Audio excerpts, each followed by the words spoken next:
देखिए ये बिल्कुल महत्वपूर्ण भी है क्योंकि इस देश में आतंक की जड़ों में लगातार इन जड़ों को खोखला किए जाने की कवायद के पीछे ये सब कुछ क्विक रिएक्शन के तहत खत्म नहीं किया जा सकता। एक चरणबद्ध प्रक्रिया है, लेकिन इस चरणबद्ध प्रक्रिया की तरफ आप कितनी मजबूती से आगे बढ़ रहे हैं, ये सबसे महत्वपूर्ण सवाल है। ग्राउंड जीरो से हमारी बहुत बड़ी टीम इस वक्त है। एलएनजेपी अस्पताल से कोमल है, राघवेंद्र हैं, लखनऊ से अजय दुबे हमारे साथ मौजूद हैं। आएंगे आप तीनों के पास, लेकिन इस बीच एक बहुत बड़ी खबर अपने दर्शकों को बता दे। इस पूरे धमाके से जुड़ी हुई दिल्ली धमाके को लेकर यह बहुत बड़ी खबर है। i20 कार में सवार था उमर मोहम्मद। फरीदाबाद आतंकी मॉड्यूल से इस पूरे हमले के तार जुड़े हुए मिले हैं और i20 कार में ही विस्फोटक लगाया गया था। उमर मोहम्मद के इस कार के अंदर मौजूदगी, इस कार में ही विस्फोटक लगाया जाना, इससे ठीक कुछ घंटे पहले फरीदाबाद के अंदर जिस आतंकी मॉड्यूल का भांडाफोड़ हुआ था, उस आतंकी मॉड्यूल के भांडाफोड़ के बाद यह सवाल था कि क्या यह किसी बड़ी साजिश का खात्मा, उसका पूर्ण विराम है या फिर उसकी शुरुआत। सीधा आपको ले चलेंगे एलएनजेपी अस्पताल। कोमल रात भर बहुत चहल पहल एलएनजेपी अस्पताल के बाहर थी। इस वक्त वहां पर स्थितियां क्या हैं, हालात क्या हैं, तस्वीरें क्या हैं, दर्शकों तक पहुंचाइए। कोमल। बिल्कुल, देखिए अगर इस पूरे घटने की ही बात करें तो इस घटना के बाद जो है एलएनजेपी अस्पताल में देखिए रात भर चहल पहल देखने को मिली। यहाँ पे परिवार पहुंचे, चश्मदीद पहुंचे, यहाँ पे कई सारे परिवार के लोग जो है अभी भी पहुंचे हुए हैं। यहाँ तक कि खुद गृह मंत्री अमित शाह यहाँ पे पहुंचे थे, दिल्ली की मुख्यमंत्री भी यहाँ पे पहुंची थी बीती रात। लेकिन फिलहाल अभी बात करें तो देखिए फिलहाल हालात पहले से थोड़े सामान्य हैं, क्योंकि जो परिवार के लोग हैं, जो चश्मदीद थे, वो सभी अंदर है, परिवार के सदस्य अंदर है। कई लोग जो है यहाँ पे वेट कर रहे हैं कि कब जो उनके परिवार के जो परिजन हैं उनके बॉडी को उन्हें सौंप दिया जाए। देखिए जाहिर तौर पर जो परिवार के लोग हैं उनमें तो काफ़ी ज़्यादा से बात करें तो देखिए काफ़ी ज़्यादा दुख की घड़ी है उनके लिए।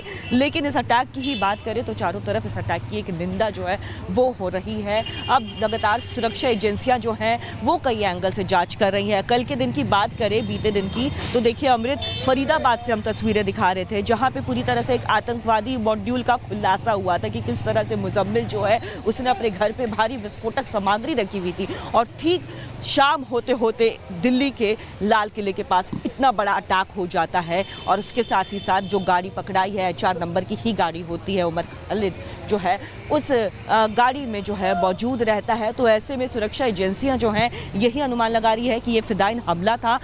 तमाम एंगल से वो जांच कर रही है। बहुत सारे सवाल सुरक्षा एजेंसियों के सामने हैं। हमारे और आपके दिलो दिमाग में शायद इतने सवाल हिलोरे भी ना मार रहे हो जितने सवालों का सामना इस वक्त जांच एजेंसियों को करना है। लौटेंगे आपके पास, सीधा आपको बाबा विश्वनाथ की नगरी बनारस ले चलेंगे। राघवेंद्र हमारे साथ जुड़े हुए हैं। राघवेंद्र, इस पूरे प्रकरण की शुरुआत जम्मू कश्मीर से होती है, फरीदाबाद तक पहुंचती है, सहारनपुर और फिर लखनऊ, और यह कहा जा रहा है कि इस वक्त पूरे देश भर के अंदर अलर्ट है। बनारस क्योंकि वो जगह जहां पर लाखों श्रद्धालु अपने आराध्य शिव के दर्शन करने के लिए पहुंचते हैं। सुरक्षा को लेकर ग्राउंड पर क्या तस्वीरें, एक बार बताइएगा राघवेंद्र।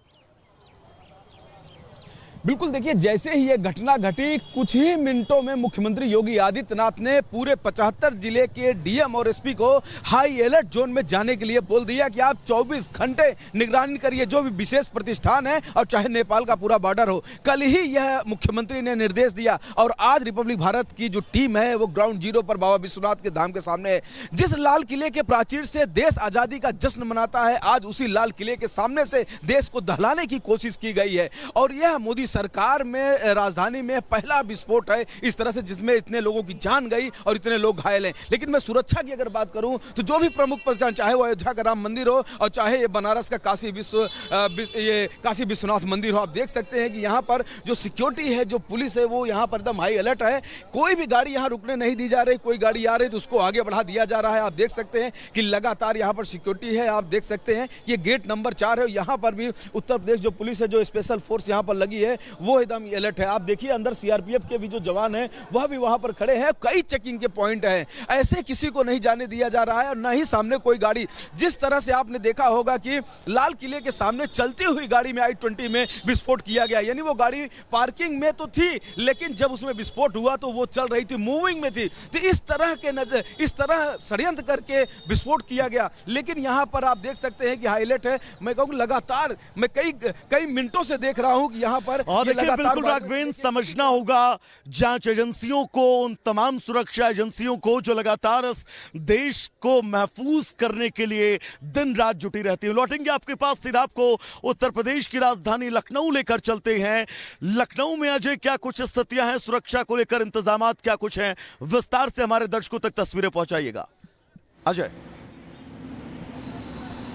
देखिए, कल दिल्ली में घटना घटती है और घटना घटने के साथ ही मुख्यमंत्री की तरफ से निर्देश जो सीनियर अधिकारी हैं, DGP, ADG law and order, उनको दे दिए जाते हैं और असर सीधे तौर पर सड़कों में, जिलों में देखने को मिलता है। लखनऊ की अगर बात करें तो अलग अलग इलाके के डीसीपी सड़कों पर, खासतौर पर मेट्रो स्टेशन और उनकी पार्किंग्स में खुद जा रहे थे। हमने ग्राउंड रिपोर्ट्स में दिखाया कैसे ये अधिकारी जाकर जो लावारिस गाड़ियां खड़ी थी उनके बैग्स को चेक कर रहे थे, जो सड़कों पर जो गाड़ियां आ जा रही थी उनकी डिग्गी खुलवाकर चेक कर रहे थे। तो एक्शन देखने को लखनऊ में, इसके अलावा अलग अलग जिलों से, बस्ती, गोंडा, आजमगढ़, अलग अलग जिलों से वहां के एसएसपी, एसपी अधिकारियों की मौजूदगी में गाड़ियों की जांच पड़ताल करते हुए दिखाई दिए थे। तो अलर्ट मोड पर पूरे उत्तर प्रदेश को देखा जा सकता है और खास तौर पर जो धार्मिक नगरी है, चाहे वो अयोध्या हो, वाराणसी हो, वहां फिर से एक अलग लेवल की एनर्जी से पुलिस की टीम जो है वो डिप्लॉय पहले से ही थी और भी कर दी गई है और लगातार नजर आने जाने वाले लोगों पर बना के रखी गई है, क्योंकि बेहद ही सेंसिटिव ये इलाके माने जाते हैं।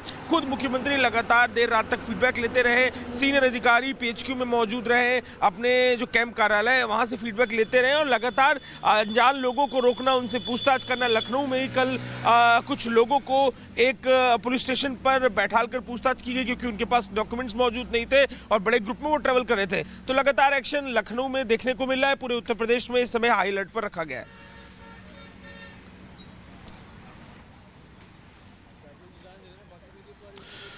तो बिल्कुल लखनऊ हो, बनारस हो, अयोध्या हो, दिल्ली हो, मध्य प्रदेश की राजधानी भोपाल हो, जबलपुर हो, इस देश की आर्थिक राजधानी मुंबई हो, यानी कि देश के वो तमाम हिस्से जो हमेशा से संवेदनशील रहे हैं, उन तमाम इलाकों पर इस वक्त लगातार इस देश की सुरक्षा एजेंसियां, इस देश का आंतरिक सुरक्षा बल लगातार पहरेदारी कर रहा है। लेकिन महत्वपूर्ण यह भी है क्योंकि इस पूरे धमाके के बीच जो खुलासे हो रहे हैं, उन खुलासों के बीच अब आईएस का भी कनेक्शन सामने आया है। वो कनेक्शन क्या है, इस रिपोर्ट में हम आपको समझाएंगे।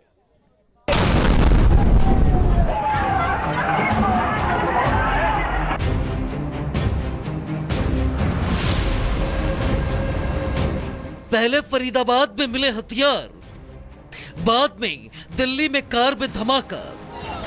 पहले फरीदाबाद में विस्फोटक और हथियारों का जखीरा मिलना और उसी शाम दिल्ली में जोरदार धमाका। एक ही दिन, एक ही तारीख और दो अलग अलग वारदात। इसे महज संयोग नहीं, प्रयोग ही कहा जा सकता है। धमाके की जांच शुरू हो गई है, लेकिन पिछले दिनों के घटनाक्रम और धमाके वाले दिन की कड़ी को जोड़ा जाए तो ये किसी बड़ी साजिश की तरफ इशारा करती है। अभी तक धमाके की वजह साफ नहीं हो पाई है, लेकिन धमाके की इंटेंसिटी आतंकी हमले की ओर इशारा कर रही है। लाल किले के पास हुए धमाके को आतंकी संगठन लश्कर ए तैयबा के सीनियर कमांडर सैफुल्ला सैफ के हालिया बयान से भी जोड़ा जा रहा है। इसमें सैफुल्ला ने ये कहा था, हाफिज सईद खाली नहीं बैठे हैं, वे बांग्लादेश के रास्ते भारत पर हमला करने की तैयारी कर रहे हैं। ऑपरेशन सिंदूर का बदला लिया जाएगा। सैफुल्ला सैफ का 30 अक्टूबर को दिया गया भाषण भी सामने आ गया था, जिसमें वो भारत को धमकी देता नजर आ रहा है। सूत्रों के मुताबिक दिल्ली धमाके में आतंकी संगठन लश्कर ए तैयबा के साथ साथ पाकिस्तानी खुफिया एजेंसी आईएसआई का हाथ होने की भी आशंका जताई जा रही है। जानकारी के मुताबिक पाकिस्तान ने भारत पर जितने भी आतंकी हमले किए हैं, उसमें इंटर सर्विसेज इंटेलिजेंस यानी आईएसआई की सीक्रेट यूनिट S1 का हाथ है। 1993 के मुंबई धमाकों से लेकर जम्मू कश्मीर के पहलगाम में पर्यटकों पर हुए आतंकी हमले तक भारत में आतंकवाद फैलाने में इसी S1 यूनिट की बड़ी भूमिका रही है। सूत्रों के मुताबिक S1 का मतलब सब वर्जन 1 है। ये यूनिट पाकिस्तान में सीमा पार आतंकवाद फैलाने वाली ताकतों के पीछे सबसे बड़ी वजह है। S1 का मुखिया पाकिस्तानी सेना का एक कर्नल है, जबकि 2 बड़े अधिकारी एक्टिव ऑपरेशंस को देखते हैं। इन दोनों अधिकारियों के कोड नेम गाजी 1 और गाजी 2 है। एक रिपोर्ट के मुताबिक S1 यूनिट का हेडक्वार्टर इस्लामाबाद में है और इसकी ज्यादातर आतंकवादी गतिविधियों को ड्रग्स के पैसे से फंड किया जाता है। इस यूनिट के कर्मी और ट्रेनर सभी तरह के बम और आईईडी बनाने में एक्सपर्ट हैं। साथ ही कई तरह के हथियार चलाने में भी इनको महारत हासिल है। इतना ही नहीं, इस यूनिट के पास भारत की ज्यादातर जगहों के विस्तार वाले नक्शे हैं। सूत्रों के मुताबिक S1 को खास तौर पर भारत पर आतंकी हमले करने का काम सौंपा गया है और ये पाकिस्तान में काम करने वाली सबसे बड़ी आतंकी संगठनों से जुड़ी हुई है। दिल्ली धमाकों के बाद शक की सुई पाकिस्तान की तरफ घूमी हुई है। हर बार जब भारत आगे बढ़ता है, पाकिस्तान का आतंक नेटवर्क पीछे से वार करने की कोशिश करता है। कश्मीर से लेकर दिल्ली तक ये साजिश एक सोच से जुड़ी है, भारत की शांति को भंग करने की। लेकिन अब भारत वो देश नहीं जो चुप रहे। जवाब भी मिलेगा और सबूत भी दुनिया के सामने रखे जाएंगे। Bureau report, Republic Bharat. बिल्कुल, और यही वजह है कि जांच एजेंसियां लगातार हर एक पहलू को बहुत बारीकी से खंगाल रही हैं कि किसी भी तरह के वो सबूत ना छूट जाएं जो इस जांच में बहुत ज्यादा अहम है। हमारी बड़ी टीम के पास हम आपको लेकर चलेंगे, लेकिन इस बीच एक बड़ी खबर आपको बता दें। दरअसल कार में सवार जम्मू का निवासी था उमर मोहम्मद। कार में विस्फोटक लगाकर इस धमाके को अंजाम दिया गया था, यानी कि जम्मू का रहने वाला उमर मोहम्मद, जिसको लेकर अब लगातार खुलासे हो रहे हैं